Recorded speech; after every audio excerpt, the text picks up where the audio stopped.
'Twas the night before Christmas, and all through the house not a creature was stirring, not even a mouse. I mean, can you blame them? After the year we've all had? Who could be I don't understand how you know all this.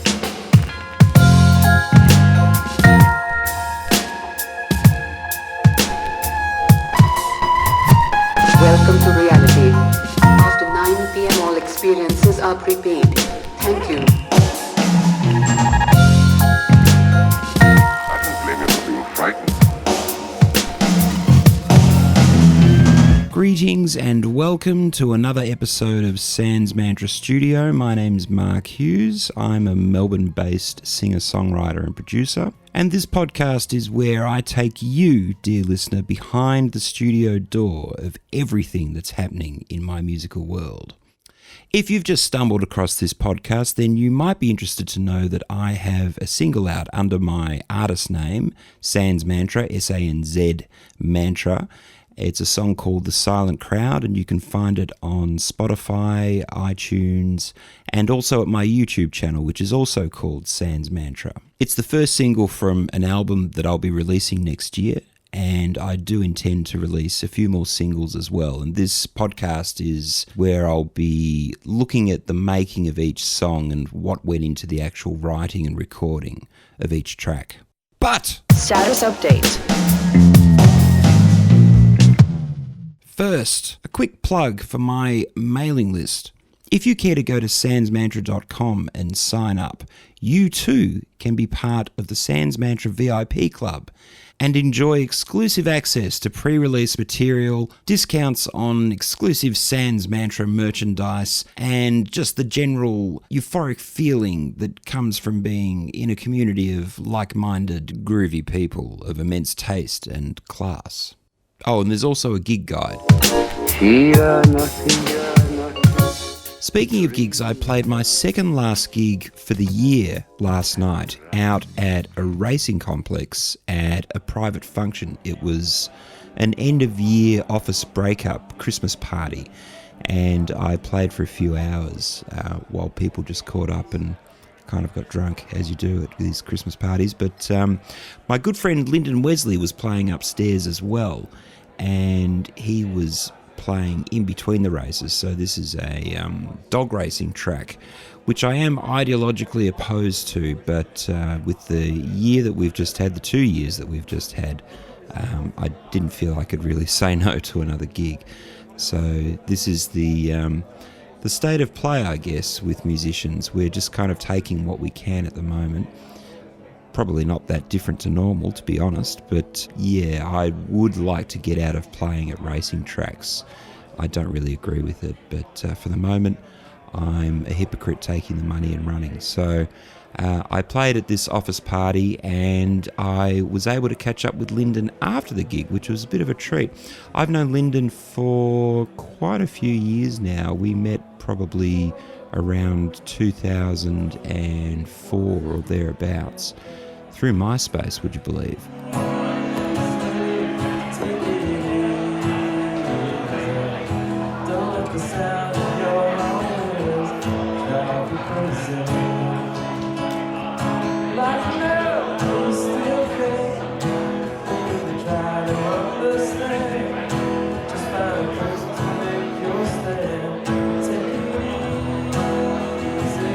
And we've since done a few duo gigs together and had a couple of jams. But Lyndon is a great musician. He's someone I really enjoy working with because he's not only a great musician, but he's also a very empathetic musician, which is rare. And he's actually also the same Lyndon that I gave a plug to last week for his podcast, One Man, One Hammock. There you go. There's 2 plugs. Anyway, Lyndon is also going to be playing with me as part of my new blues project, a band called Tuco's Grill, which will be making its debut on Sunday the 6th of March at Club Altona at 3:30. 3:30 till 6:30, I think we're playing. Oh, tight, yeah! So the vibe of the band is we do original arrangements of blues standards with different sort of grooves underneath, and it should be a lot of fun. So if you're in Melbourne and if you're a fan of blues and guitar playing, then come down to Club Altona, Sunday the 6th of March. Paul Richards and Ashley Smith will be playing drums and bass respectively as well.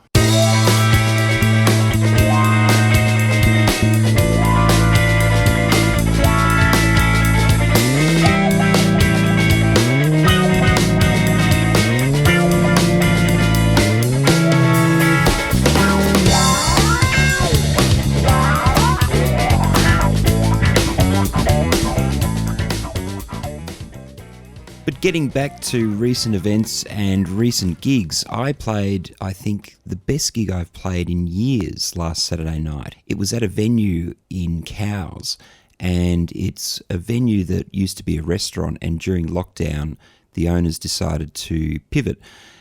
It's a funny word, pivot, isn't it? Whenever I say that or hear it, I instantly think of that hippo in the skirt from Fantasia doing pirouettes. But they decided to pivot and change their restaurant into a fully fledged music bar. And I was kind of expecting just to go and play a typical Saturday night gig in the corner of some pub where you kind of set up. There might be a tiny little raised stage or not. More often than not, actually, you're playing on the floor and you're just kind of providing a little bit of atmosphere, I suppose, for people while they unwind and have a meal and have some drinks and catch up. But this venue, they've turned it into a proper music venue, and they've got a proper stage in the window. They've got curtains. They've got a full PA and lights. And I was pleasantly surprised, and I got up on the stage, and then I was even more pleasantly surprised to hear people actually listening and applauding. And I had an absolute ball, and it just reminded me of all the reasons why I started playing music, which is you envision yourself playing on a stage like that, under lights with people listening. And I suppose I've done so many cover gigs where you are kind of rocking up and playing in the corner, which is, there's nothing against that. That can be quite fun, and I'm happy to play wherever. Really, my approach to playing is every gig is worth playing because it's all practice, no matter what happens. So I'm happy to play anywhere, essentially. Have guitar, will play. And so this gig was just brilliant. I thoroughly enjoyed it, and like I said, it just reminded me of all the things that you imagine when you start playing music. And I think it was timely too, because I'm planning on doing some shows once my album comes out next year. By shows, I mean in music venues with lights, a stage, and people who are there to listen. So I have a lot of ideas actually about putting together something that I'm hoping will be quite unique and will be a way for me to present the songs from my album in hopefully a slightly different way than you might have seen before. Welcome to reality. After 9 p.m. all experiences are repeated.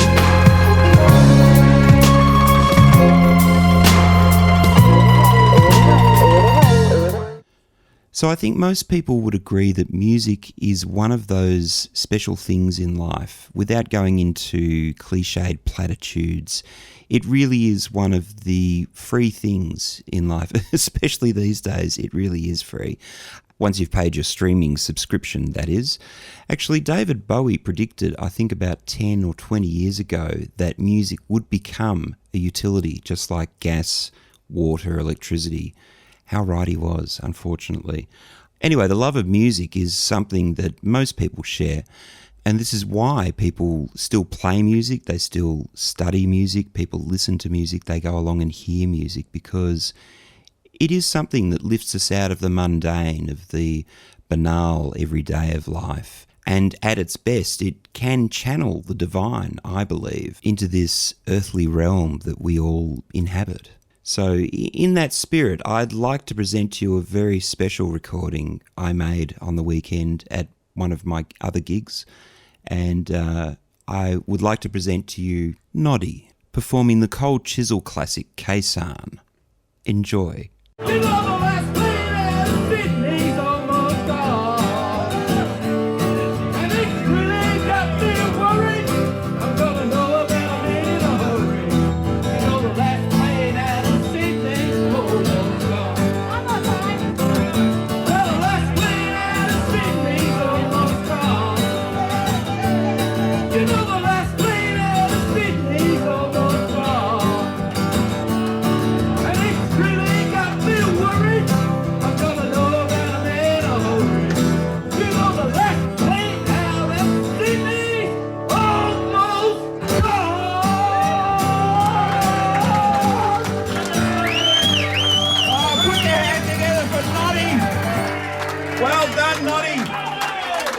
All right.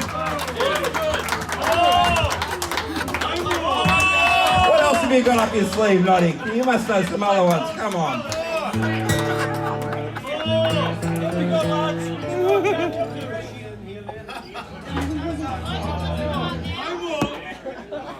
Yes, I have to do a big shout out to Logan Sinclair for all his moral support at that gig you were just listening to. And a big shout out also to Michelle Parsons, my duo partner at that gig. I've been playing on and off with Michelle for, longer than I can remember now. But Michelle is a talented solo artist in her own right. So if you feel like checking out some Melissa Etheridge style vocals and some country style guitar, go and check out Michelle Parsons on Facebook or at her website, michelleparsons.com.au.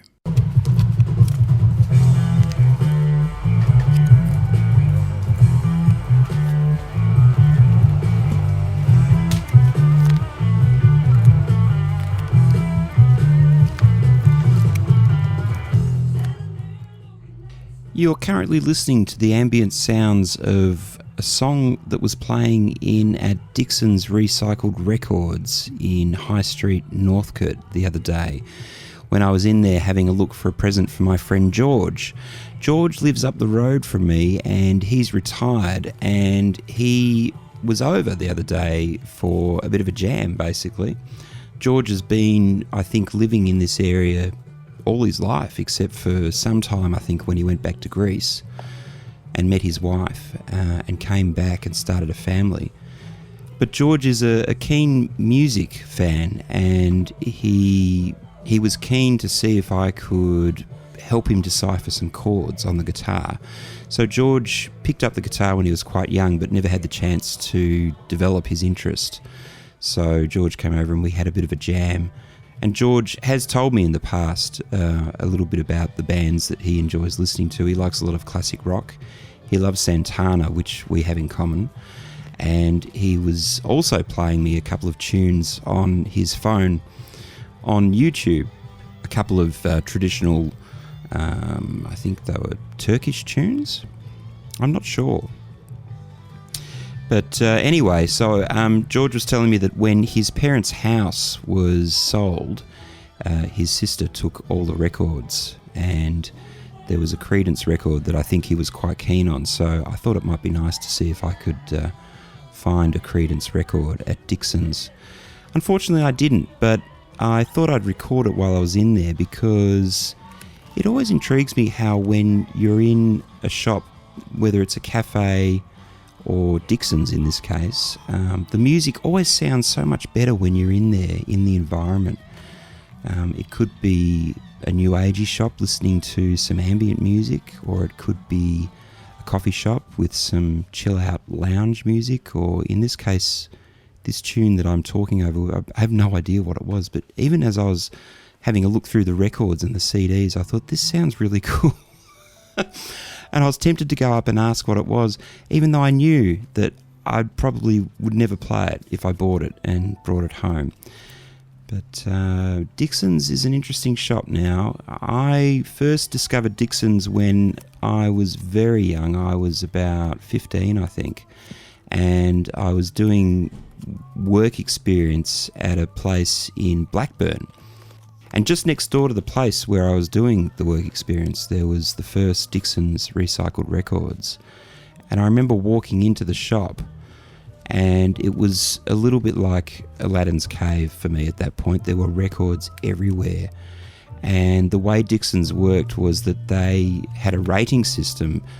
I think a blue star sticker. They had these stickers on the edge of on the corner of the record sleeves, and a blue star was where it started. So a blue star might be a couple of scratches or even quite badly scratched. I can't remember, to be honest. But a gold star or a silver star were both very playable. So you'd stick to the records that had a gold star or a silver star sticker on the top right hand corner, and they were probably about $8 or $9, I think, for an album. But going in there, I remember walking around, and the guy behind the counter was playing Roxy Music's classic Siren album, which, of course, if you know Roxy Music, you'll know the song Love Is The Drug comes from that album, but the whole album is a classic album, like, really. Fantastic album from start to finish. And I remember listening to this album thinking, this is just fantastic.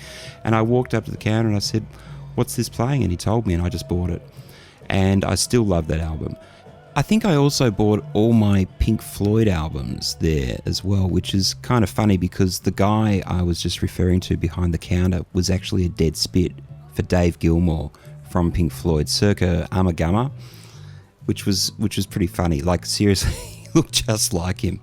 And you'd walk up there, and he had long hair, like long, straight, oily, stringy sort of hair, like Dave Gilmour did in the early 70s as well, and like a plain black T-shirt as well. It was almost like he was trying to look like him. So he certainly wasn't trying to hide the similarity. So that was pretty funny as well. But that actually just increased the whole fascination with the place. It's like there's this Aladdin's cave of all this incredible music, which is affordable music, and there's a guy that looks just like Dave Gilmour who serves you, and he was really friendly too, and he'd offer suggestions as well. You'd go up there and he'd say, you want to try, if you like this, try this as well, you'll like this, which was so cool.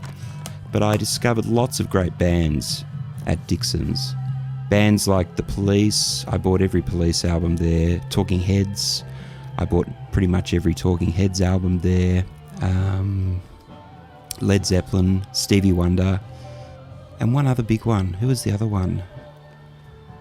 I did buy quite a few Roxy Music albums, but I discovered that I really only liked Siren all the way through, pretty much. Although I did like some of their other stuff, but that was the album for me. Yeah, so Dixon's was a great place. I'd just go there all the time. I'd catch the train and just go there and just buy records, But going into Dixon's, this shop in Northcote, it felt a little bit like visiting a shrine for a forgotten era, to be honest. It was kind of nice. It had, all the old classic rock and jazz icons, the posters, framed posters up high up on the wall. So you had your, Ella Fitzgerald and Miles Davis and Bob Marley, and I think there was a Hendrix poster, the obligatory Hendrix poster, and Led Zeppelin, of course, Houses of the Holy. What a fantastic album cover. I mean, just what a fantastic photo. All those babes, and literally babes, climbing up the rocks. I just love it, with the colour they put on there as well. Just a brilliant piece of art. I wonder if you'd get that through today, or if it would be considered obscene. I'm not sure, and I'm not making a judgment on that either way. I'm just kind of wondering out loud, would that be allowed now? But anyway, Dixon's in 2021 in Northcote, it felt kind of old and dusty. I guess that's unavoidable given the amount of old stuff in there, like records, and even CDs now are quite old. DVDs as well, they have DVDs, and old magazines and newspapers. They look like newspapers anyway. Magazines, music magazines underneath the CD racks. So I had a bit of a flick through of different things. I couldn't find any Creedence or Led Zeppelin, unfortunately, because I know George likes Led Zeppelin as well. But I did enjoy just having a wander around there. I'm not sure when I'll go back in there again, perhaps when I'm feeling nostalgic. But it is interesting to me how things change, and one of the great shames, I think, of the modern era and the way that we consume music is that we've lost all the information on the album sleeves. So when I bought Houses of the Holy by Led Zeppelin from Dixon's in Blackburn, circa 1986, thereabouts, I remember taking it home and opening it up, and not only did you have more artwork to look at while you were listening to this album, but you had every bit of information that you could hope for, from who played what on the actual recording to who produced it, who mixed it, where it was recorded.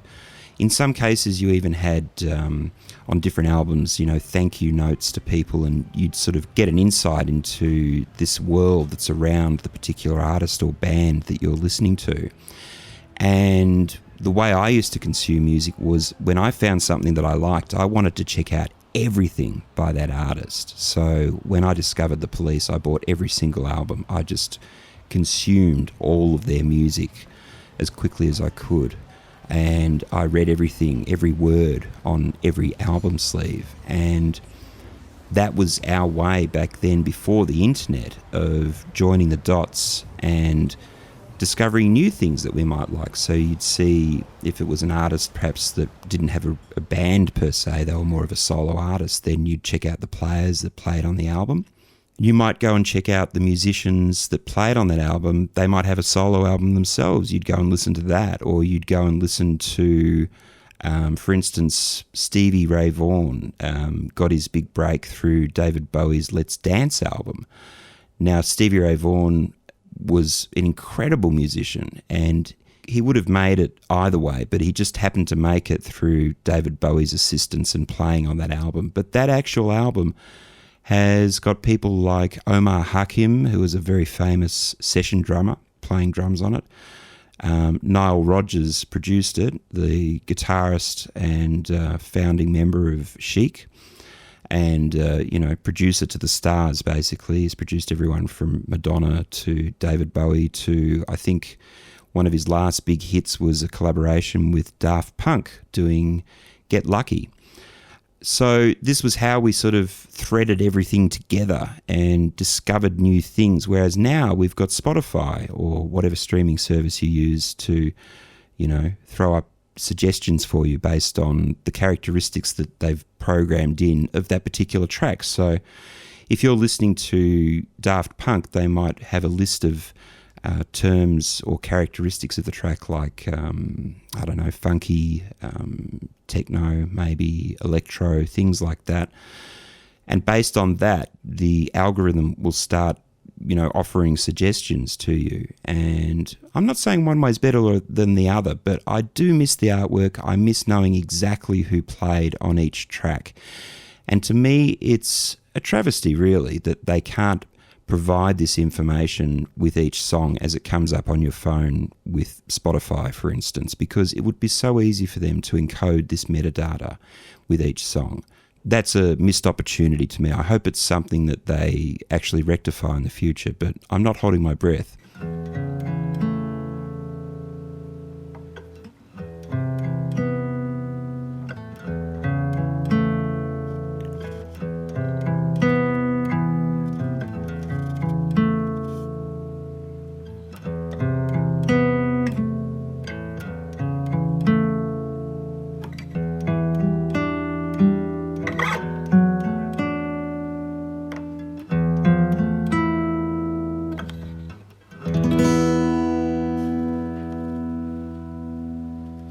If you've listened this far, then I thank you from the bottom of my heart. I know how time poor we all are, especially at Christmas time. And this hasn't been a terribly Christmassy episode of Sanz Mantra Studio, but hey, hasn't been a terribly normal year either, has it? I have been going through the different tracks from my album, offering little previews, sneak peeks, that sort of thing. Here's another one. This is the next one in order of probably how they're going to appear on the album, if anyone has been keeping track. I have spoken about this track before on my previous YouTube channel, but new followers here might not have heard that. Suffice to say, this track is about technology and the rise of AI, and it touches on the singularity, which you can Google and look up. I'm not going to tell you about it. I'll probably do a whole episode on this particular track at some point, but for now, here's Heaven and Earth, and I hope you enjoy this. Remember, there are more things in heaven and earth than are dreamt of in your philosophy.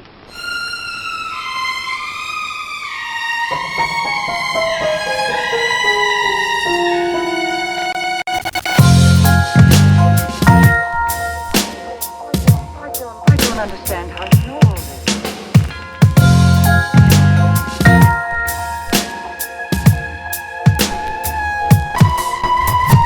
Welcome to reality.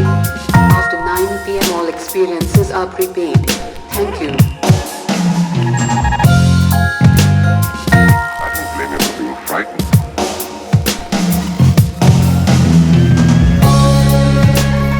Welcome to reality.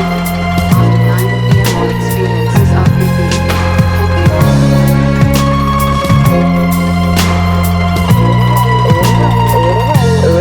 Reality is the conjectured state of things as they actually exist,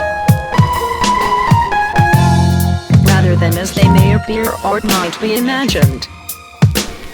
In the wider definition, reality includes everything that is and has been, whether or not it is observable or comprehensible. A still more broad definition includes everything that has existed, exists, or will exist.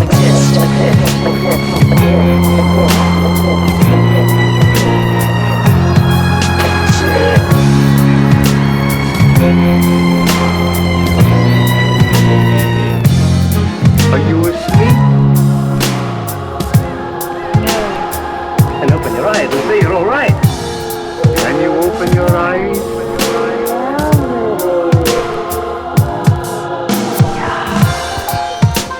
In this life, this is not the reality. This is a virtual reality. Status update. Reality is Merely an algorithm.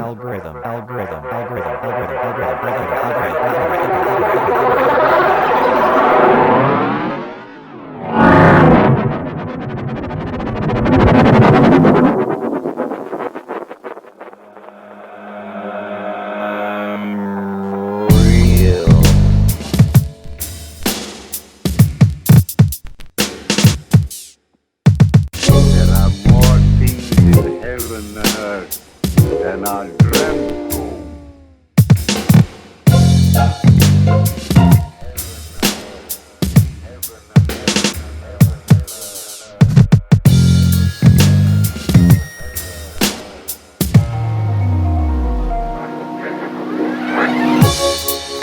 You shall see nothing, hear nothing, dream of nothing. That is right, Leech. Now sleep. Sleep.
As always, I'd like to thank the following people in alphabetical order. Thank you so much for all your support for this podcast and my music in general. Thank you, Anthony Ray, Beck Godfrey, Campbell McNaughton. Hey, Cam, happy birthday.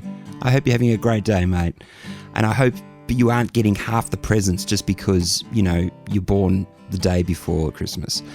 Yeah, many happy returns and lots of hugs and just basically lots and lots of footy love, mate. Thank you also to Jody McNaughton. I hope you're looking after Cam today on his birthday. I'm sure you are.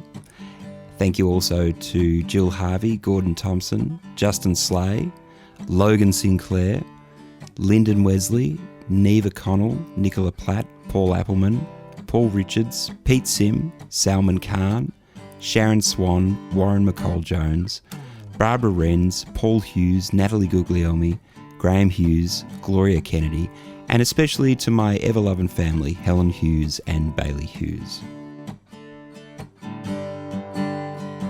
I want to wish you a Merry Christmas. I want to wish you a Merry Christmas. I want to wish you a Merry Christmas from the bottom of my heart.